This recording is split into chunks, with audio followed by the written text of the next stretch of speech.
I have something very interesting for you today. So, I had this theory that when you're angry at someone, you try to maximize the difference in goodness between you and the other person. Like, I'm very nice and innocent, they're very mean and guilty. We all tend to have rosy, biased, protective view of ourselves, but when you're in a conflict with someone, this biased view gets exaggerated. You try to make yourself close to the best, you try to make the other person close to the worst. That is, maximizing the difference in goodness. This is a distortion in your perception, and I believe it's happening because of the angry or negative state. Why does your mind do this? Because the more difference you can create, the more your mind can justify the anger towards the other person. Like, I'm on this moral high ground, they're so bad to me, of course I'm going to be angry, it's only fair.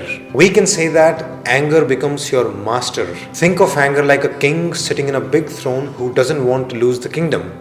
To remain in the seat, the king must keep giving you reasons to stay mad. In that moment, it makes you believe, I have suffered so much, I've always been nice, but this other person is selfish, vicious, I must fight back, I must put them in their place, I must bring justice. And in a way, it becomes a negative loop. Distorted perception makes you angry, and that angry state distorts perception further, and so on. That's why people who have anger issues become completely different people during an episode of anger. Like their language, their tone, their memory, everything gets changed, distorted. They become an irrational version of themselves. In that state, it's impossible to convince them that their perception is distorted. And then this distorted perception often continues after the fight as well. Like, even after calming down, you somehow still try to spin the whole story in a manner where you can come out looking better than you were, and you try to make the other person look worse than they were. I have observed this phenomenon time and time again. Interestingly, I came upon something which validates this theory really well.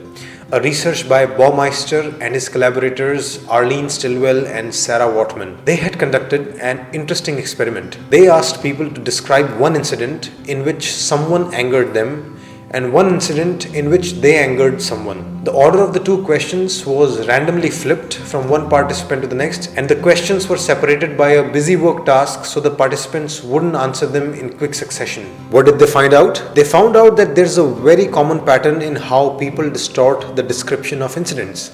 Like, when you're the victim, you distort the story in one pattern, and when you're the villain, you distort the story in another pattern. I'll try to explain their findings through an example. There's a couple. Husband's name is Ajay and wife's name is Prachi. They just had a big fight because Ajay forgot to book the tickets for a movie which Prachi really wanted to see on the first day. A small argument led to a nasty conflict. Next day, both of them tell this story to their friends. In this example, Ajay made the mistake and he's trying to defend himself in front of his friend Rajat. Prachi has suffered due to Ajay's mistake and she's trying to accuse Ajay in front of her friend Stuti. So Ajay is the defender, Prachi is the accuser. Here's how both of them distort the stories to their own advantage. Distortion number 1. Pattern of behavior. Ajay, the defender, simply starts the story with the mistake without giving any history of that mistake. He says, yeah, Rajat, yesterday I just forgot to book tickets for this movie. But Prachi, the accuser, starts the story differently. She starts with some history showing there is such a pattern of mistakes. She says to Stuti, Ajay showed his colors again. Like, he really has no respect for my wishes. He'll just say things and won't do them. Never keeps his promises. Yesterday again, he said he would book the tickets, but he didn't. The same happened last week when he said he would go to the supermarket with me. One incident, two different stories. Ajay distorts it to look like it just happened once. Prachi distorts it to look like there's this pattern, which means Ajay's badness goes deeper than this incident. She gives the whole build-up. Distortion number 2. Reasons behind behavior. Ajay gives reasons as to why the mistake happened. He tells Rajat, I was super busy in the office. Told you, right? There's so much stress going on these days. I forgot. But she doesn't care. She only cares about her goddamn entertainment. And what does Prachi do? She tells Stuti nothing about his reasons behind the mistake. She tells her, I don't get it. Why can't he just do something that I ask? One incident, two different stories. Ajay is trying to rationalize and justify his behavior. He wants to explain so that it doesn't look like he's evil inside. Prachi is trying to play the victim and acts as if Ajay's actions were just incoherent, senseless, incomprehensible. Like, I just don't understand his selfish behavior. Distortion number 3. Intentions behind behavior. Having good intentions is like the holy grail of being a good person. Hence, Ajay claims that his intentions were good. He goes, I really wanted to take her out. I always try to give her time on weekends anyway, but this time I just genuinely forgot to book. But Prachi claims that even his intentions were not good, as if Ajay actually enjoys seeing her suffer or doesn't care enough. She tells Stuti, I think he deliberately didn't book. I mean, he remembers everything otherwise. If his friends had asked him, he would have done it immediately, but not for me. One incident, two different stories. Ajay maximized his goodness by claiming good intentions. Prachi attacked his intentions to be able to maximize the bad in him. Distortion number 4. Impact of behavior. Ajay, the defender, tries to reduce the importance and negative impact of the mistake. And yeah, I forgot, so what? All this drama for a movie? Yeah, we can go the next day. I mean, how does it matter? One day, look at my life, man. One single mistake and I get this. But Prachi, the accuser, exaggerates the importance and effects of the mistake. She says, he completely ruined my weekend. My excitement for the movie is gone, and it's not just about the movie, it's my life, yaar. I can't do anything fun with him. Every time we try to do something, he pulls some shit. Then this rude, horrible attitude when I try to tell him his mistake, it hurts me so much. One incident, two different stories. Ajay acts as if the mistake is nothing, so he's not that bad after all. Like, no harm, no foul. But Prachi exaggerates the impact on her. The bigger the impact of mistake, the more she can act like a victim, the more she can be angry and attack him back. Distortion number 5. Value of apology. Ajay tries to point out that he apologized and he gives a lot of weight to the apology. He wants to feel good by being sorry. He says, I even apologized for forgetting. I mean, I didn't need to. Everyone forgets. But still I apologized, but no, nothing matters. She just loves to stay upset. But Prachi thinks apology doesn't matter. In fact, she doesn't even tell Stuti that he apologized. She completely omits it from the story. One incident, two different stories. Ajay wants to look good, so he emphasized that he apologized, even though he might do the same thing again. For Prachi, if she tells Stuti that Ajay apologized, then Ajay would look like a good person, so she conveniently forgets the fact. Distortion number 6. Moving on. Ajay wants Prachi to just forget things and move on. He says, so what? Move on. I won't repeat the mistake. Why focus on so much negativity? But Prachi is still stuck in the past. She can't forget. She doesn't want to let go. She says, enough is enough. I'm not a fool. I do everything for him and he just ignores me. I'm not going to talk to him for a week and I'm going to show him what busyness really is. He will beg me to go for a movie. One incident, two different stories. Ajay wants to look to the future because he wants to divert attention from his badness, but Prachi wishes to keep it in spotlight. She keeps her wound fresh. To maintain the victimhood, she has to hold Ajay's mistake very strongly in her memory. The longer she remembers, the longer she can make him look bad. These were just some of the common forms of distortions. There are many more. Now the question is, do you see these distortions within yourself, within your conflicts? If yes, then this realization can change your life. If you identify these patterns in you, then it tells you that your mind is nothing but a puppet of the psychology that you're born with. You're not the master. Also, you actually don't have a good grasp on truth. The reality in your mind is actually very distorted. When you're angry at others, you shift the stories in one direction, and when someone is angry with you, you shift the stories in another direction. And we all do both kinds of distortions. And finally, to make matters worse, when you are in a fight, the reality in the other person's mind is also distorted in the opposite direction, making the gap between you and the other person even bigger. I ask you now, how should it change your life? Next time you're fighting with someone, remember the following things. Your mind is making you more right than you are. Like, I just made a small mistake for which I had reasons. And your mind is making the others seem more wrong than they are. That's not a mistake. She does it every time knowingly, and it's so problematic I can't forget it. This distortion is making you extra angry. This distortion is giving you the right to be angry.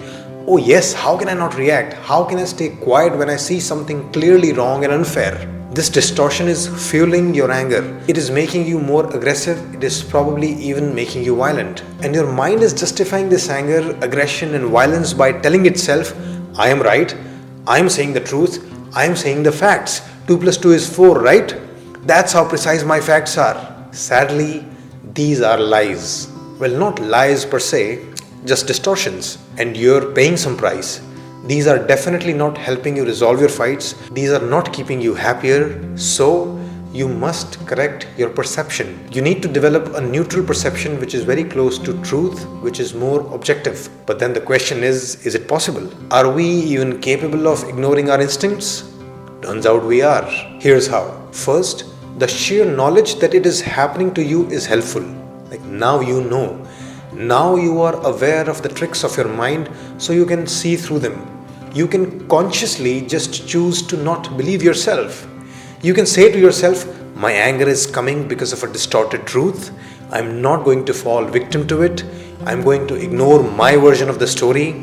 It's not the truth. It's not the truth. I can't let myself hurt other people on the basis of these lies that I'm telling myself. Just this realization will soften your edges. You'll be calmer. You'll become a better listener. You'll give others' perspective a chance. You won't sound too sure of yourself. You won't be too cocky. You will be able to have better conversations. Second way of ignoring these instincts and getting closer to the truth is asking yourself this question. What if a stranger or a judge was looking at this situation? What will their version be? I'm making such a big deal out of this. I'm getting so hurt by what they did, thinking it's a gigantic mistake.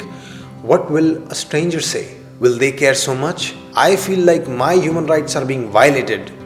Would a stranger agree with this? Would a court agree with this? If not to the same degree, then it's a sign that your story is distorted and you need to calm yourself down. Sometimes you can actually talk to other people and ask them what they think. You can tell your friends the story and ask what they think. But the problem with that is you'll tell them your distorted version. They will believe it and they will side with you, and you're going to end up thinking, see, other people think the same. It's not just me. I really am right. She's the one who's mad. Friends cannot give you a neutral perspective because they are not getting neutral data. There are so many children in the world who get stuck between their parents' fight. When they listen to mom's side, mom seems right. When they listen to dad's side, dad seems right. This is happening because they are getting very different versions of the story. So, if you're going to involve a third party, you need to make sure that they know both the versions. I'll summarize. When you're hurt and angry, do not believe yourself. Be less sure of yourself. Try to tell yourself that you've fallen prey to a pattern of distortion. Keep reminding yourself, I'm angry, my mind is fooling me. I'm hurt, my mind is biased. Look for neutral perspectives through your own objective imagination or through real people who you know can tell you the bitter truth to your face. Minimize the difference in goodness between you and others. Enjoy more peace and happy relationships. That's it. Hello people in Delhi, I'm Shridhar Maheshwari, a psychologist with a specialization in counseling with a further specialization in parenting and relationships. अपने बच्चों के साथ जो परेशानियां आती हैं या marriage में या अपनी रिलेशनशिप में जो प्रॉब्लम्स आती हैं वो अक्सर बड़ी फ्रस्ट्रेटिंग या डिसअपॉइंटिंग हो जाती है। फैमिली को छोड़ सकते नहीं, साथ रहना बहुत मुश्किल हो जाता है। मैं आपको बताना चाहता हूँ कि उन प्रॉब्लम्स के सॉल्यूशंस हैं। मैं दिल्ली में एक लाइव इवेंट करने जा रहा हूँ, अ Q&A, जहाँ कोई भी आ सकता है और अपना कोई भी सवाल पूछ सकता है। तो प्लीज आइए और मुझसे मिलिए। Here are the details for date, time, venue and booking your seat. If you want to see me grow faster, you can help me in two ways. First, if you are feeling generous, please make a donation. I'll use it to hire video makers and researchers. By the way, I'm very grateful to people who have been making donations to me. They are my lifelines. Please continue to do so. Second, do subscribe to my YouTube channel and press the bell icon for notifications. Please do it right now.